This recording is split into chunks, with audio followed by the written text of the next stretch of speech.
মুজিববর্ষ উপলক্ষে দেশের বিভিন্ন জেলায় উপজেলায় 50টি মডেল মসজিদ উদ্বোধনী অনুষ্ঠানে বক্তব্য রাখছেন প্রধানমন্ত্রী শেখ হাসিনা। আমরা সরাসরি সেখানে চলে যাচ্ছি। বিশ্ব ইজতেমা যাতে বাংলাদেশে হয়, এটা একটা আন্তর্জাতিক পর্যায়ে ছিল যে কোথায় হবে। জাতির পিতার উদ্যোগেই এই তবলিগ জামাত বাংলাদেশে হওয়ার একটা সুযোগ সৃষ্টি হয় এবং সেখানে তিনি বিশ্ব ইজতেমার জন্য টঙ্গীতে বিশাল আকারে জায়গা দিয়ে দেন। কাকরাইলে একটা ছোট্ট মসজিদ ছিল, এই জায়গাটাও জাতির পিতা তিনি তবলিগ জামাতের জন্য দিয়ে গিয়েছিলেন, তবলিগ মার্কাজ মসজিদের জন্য।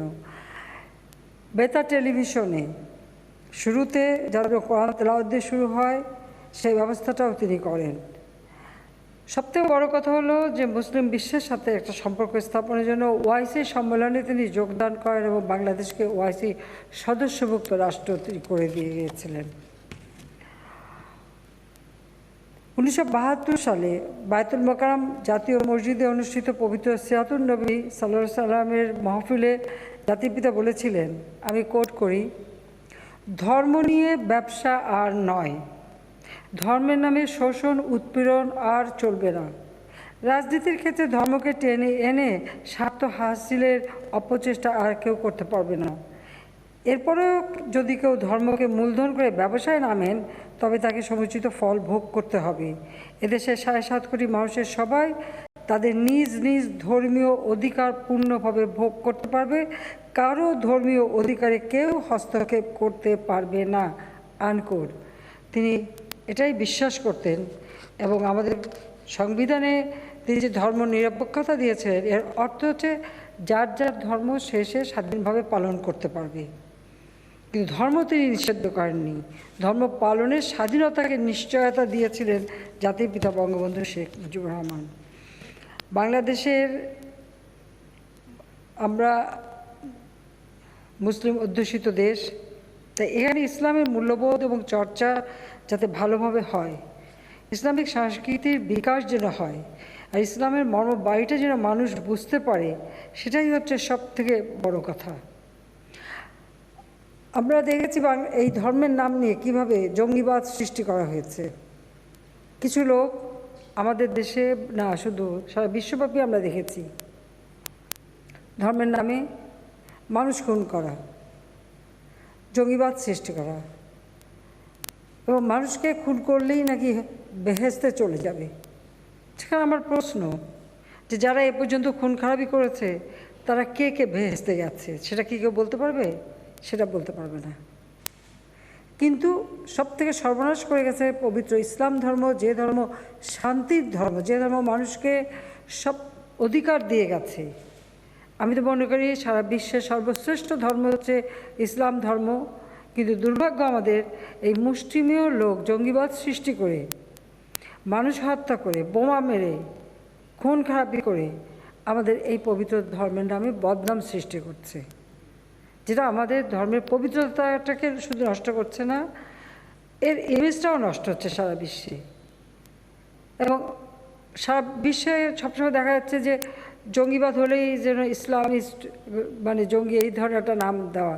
আমি আন্তর্জাতিকভাবে যেখানে যে সম্মেলনে গেছি, যখনই কেউ এ ধরনের কথা তুলেছে আমি সবসময় সেটা তার প্রতিবাদ করেছি যে মুসলিমের লোকের জন্য একটা ধর্মকে এভাবে মানে কোনো সময়ই অপরাধী করা যায় না।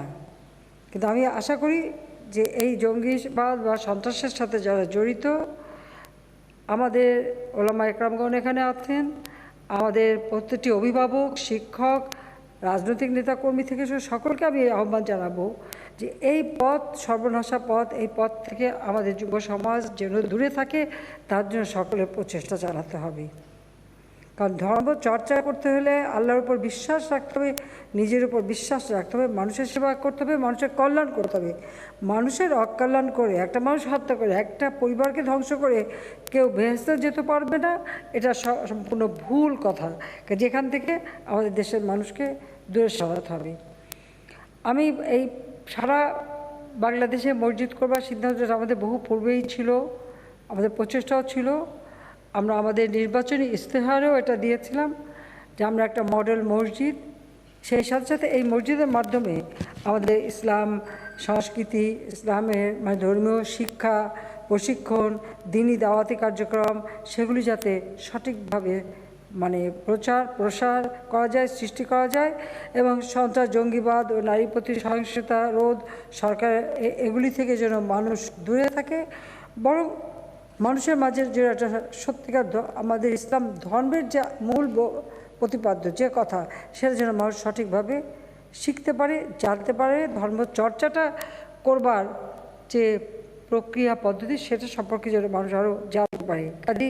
কারণ জ্ঞানে বিজ্ঞানে সব দিক থেকে আমরা যদি দেখি সারা বিশ্বে সব কিছুতে তো মুসলমানরা আগে বেরিয়ে এসেছে, সব সময় মুসলমানরাই সামনে ছিল, সভ্যতার দিক থেকে মুসলমানরা সবসময় আগে ছিল, পরিষ্কার পরিচ্ছন্ন থাকা থেকে শুরু করে সব কিছুতে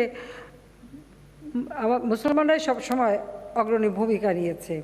চিকিৎসা শাস্ত্র বলি, অ্যাস্ট্রোলজি বলি, যা বলি সব কিছুতে এই অ্যাস্ট্রোলজিতে সব থেকে আগে ইসলাম মানে মুসলমানরাই আগে পথ দেখায় প্রত্যেকটা ক্ষেত্রে, বিজ্ঞান চর্চার ক্ষেত্রে। আজকে সেখানে কেন তারা পিছিয়ে থাকবে সেটাই আমার প্রশ্ন। আমরা এই মসজিদগুলি করেছি, আমি এটাই চাচ্ছি আমাদের উপজেলায় এবং জেলায়, এবং সেখানে আপনারা জানেন যেটা শীতাতপ নিয়ন্ত্রিত হবে, মেয়েদের জন্য আলাদা ব্যবস্থা থাকবে, অসুস্থ বা প্রতিবন্ধী তারা যাতে উঠতে পারে মসজিদে তার জন্য র্যাম্পের ব্যবস্থা রাখা হয়েছে এবং সেভাবেই আমরা প্রত্যেকটা মসজিদে সুযোগ সুবিধা সৃষ্টি করে দিয়েছি। এখানে কিছুক্ষণ আগে আপনারা মডেল মসজিদে দেখেছেন যে এখানে হিফজখানা, হজ যাত্রী এবং ইমামদের জন্য প্রশিক্ষণ কেন্দ্র, মুসল্লিদের জ্ঞান আহরণের জন্য মসজিদে একটা পাঠাগার থাকবে, অর্থাৎ লাইব্রেরি, ইসলামিক লাইব্রেরি থাকবে, দেশে বিদেশি বিভিন্ন দেশের বা ইসলাম সম্পর্কে যত বই পুস্তক সেগুলি সেখানে রাখা থাকবে, সেখানে পড়াশোনা করতে পারবে এবং সেখানে সাংস্কৃতিক কেন্দ্র, ইসলামিক চর্চা এবং সাংস্কৃতিক কেন্দ্র, সেখানেও ট্রেনিংয়ের ব্যবস্থা এবং সব ধরনের সুযোগ সুবিধা থাকবে। আর ইসলামিক ফাউন্ডেশনের জেলা উপজেলা পর্যায়ের অফিস, কনফারেন্স হল, গবেষণা কক্ষ, প্রতিবন্ধী কর্নার, হজ যাত্রীদের প্রাক নিবন্ধন এবং দেশি বিদেশি পর্যটকরা আসলে তারা যেন এখানে থাকতে পারে, কারণ পৃথিবীর বিভিন্ন দেশের অনেক মুসল্লিরা আসবেন, তাদের থাকার ব্যবস্থাটাও এখানে আমরা রেখেছি। তাদের আতিথেয়তা করা এটাও আমাদের পবিত্র দায়িত্ব, সেদিকে লক্ষ্য রেখেই আমরা এটা কাজ করে যাচ্ছি। আমরা চাই যে আমাদের এই পবিত্র ধর্ম সম্পর্কে মানুষ যেন সচেতন হয় এবং সেখানে আমরা যে ব্যবস্থা রয়েছে একমাত্র ইসলাম ধর্ম যেখানে নারীদের অধিকার দেওয়া আছে এবং নারীদের সম অধিকার কিন্তু ইসলাম ধর্মই দিয়েছে। এমনকি মানে পৈতৃক সম্পত্তিতে নারীদের যে অংশ সেটা আবার স্বামীর সম্পত্তিতে নারীদের অংশ সেটাও কিন্তু ইসলাম ধর্মই দিয়েছে, অন্য কোনো ধর্মে কিন্তু এটা নাই, শুধুমাত্র ইসলাম ধর্মেই আছে। তো সব দিক থেকে নারীদের সুযোগ সুবিধা সেটা আমাদের পবিত্র ইসলাম ধর্ম দিয়ে গেছে। কারণ আর দেবে নাই বা কেন, প্রথম ইসলাম ধর্ম যখন প্রচার আমাদের নবী করিম সাল্লাল্লাহু আলাইহি ওয়াসাল্লাম শুরু করেন তখন তো একজন নারী প্রথম ইসলাম ধর্ম গ্রহণ করেছিলেন এবং তিনি তার সব কিছু দিয়ে সহযোগিতা করেছিলেন নবীজিকে ইসলাম ধর্ম প্রচারের জন্য। কাজে আমাদের এদিকে দৃষ্টি দিতে হবে যে আমাদের ধর্মীয় দৃষ্টিতে যেমন বাল্যবিবাহ, যৌতুক, নারীর প্রতি সহিংসতা, মাদক আজকে আমাদের সমাজকে একেবারে ধ্বংসের পথে নিয়ে যাচ্ছে। এই মাদকের হাত থেকে যেন মানুষ মুক্ত হতে পারে তার জন্য সকলকে আরও সচেতন হতে হবে। এবং আমরা যে পদক্ষেপটা নিয়েছিলাম যে প্রত্যেকটা উপজেলা এবং সর্বক্ষেত্রে সকল ধর্ম বর্ণ সবাইকে নিয়ে, সকল শ্রেণী পেশার মানুষকে নিয়ে কমিটি করে এই সন্ত্রাসের বিরুদ্ধে আমরা যে পদক্ষেপ নিয়েছি, আমাদের এই মাদক, নারী নির্যাতন বা শিশু নির্যাতন বা এই পাশবিকতা এর বিরুদ্ধেও আমাদের এই সমাজে সচেতনতা সৃষ্টি করতে হবে। এবং এই মসজিদটা আমরা সেইভাবেই তৈরি করতে চেয়েছি যেখানে সব ধরনের শিক্ষা এবং প্রচার এবং মানুষের মাঝে সচেতনতা এবং ইসলাম ধর্ম সম্পর্কে মানুষের জ্ঞান যেন আরও বৃদ্ধি পায় সেই লক্ষ্য নিয়েই আমরা এটা করেছি। আমরা চাই, আপনারা জানেন যে জাতির পিতা যদিও তখন সৌদি আরব স্বাধীনতার পর আমাদের স্বীকৃতি দেয়নি, কিন্তু আমাদের হজযাত্রী যাতে হজে যেতে পারে সেই ব্যবস্থাটা তিনি করেছিলেন। আর তখন জাহাজে করে যাওয়া হতো, সেই সময় তিনি একটা জাহাজও ক্রয় করেন। পরবর্তীতে সে জাহাজ অন্যভাবে ব্যবহার হয়েছে, সে বিষয়ে আমি ওখানে বলতে চাই না, কিন্তু আমরা এটা জানি যে তিনি সব ধরনের ব্যবস্থা করেছেন।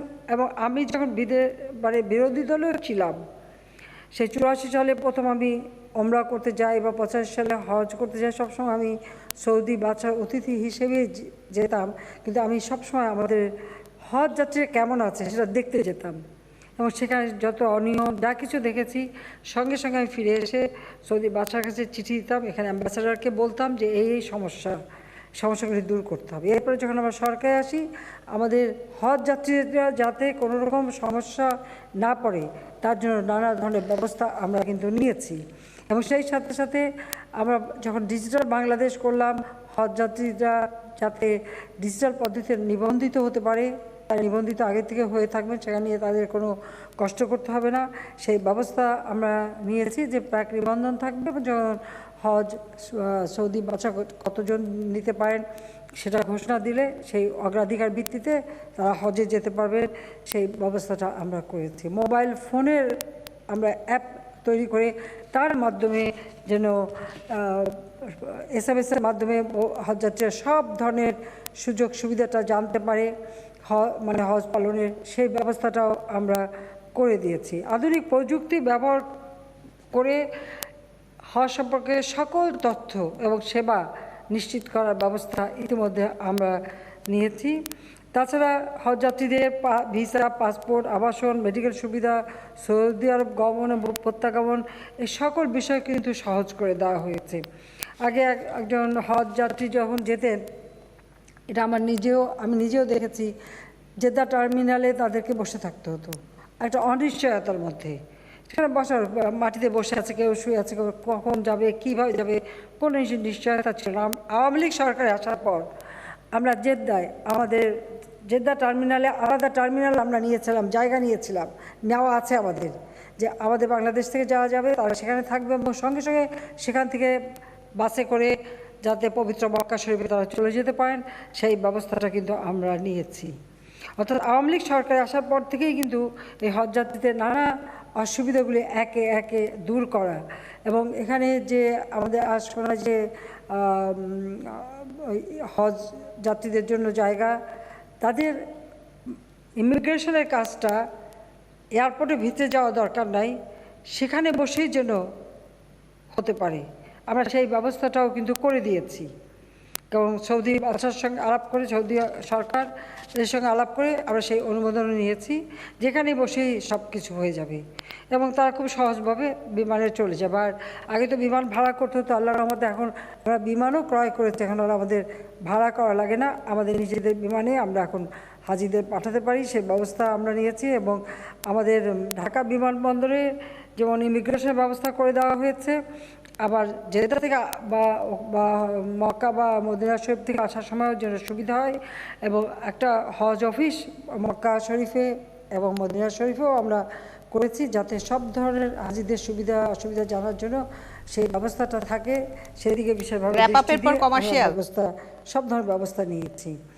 আমাদের যখন হাজিদের নামিয়ে দিয়ে আসে তখন জমজমের পানিটা আনতে গেলে অনেক সমস্যা হতো, ওজনের সমস্যা হতো, তো এই খালি প্লেনে জমজমের পানি আগেই নিয়ে এসে রাখে এবং যাদের যাদের পানি তারা নিতে পারেন, এরপর থেকে সেই ব্যবস্থাটাও এই হজ ক্যাম্প থেকেই নিতে পারেন, সেই ব্যবস্থাটাও কিন্তু আমরা করে দিয়েছি।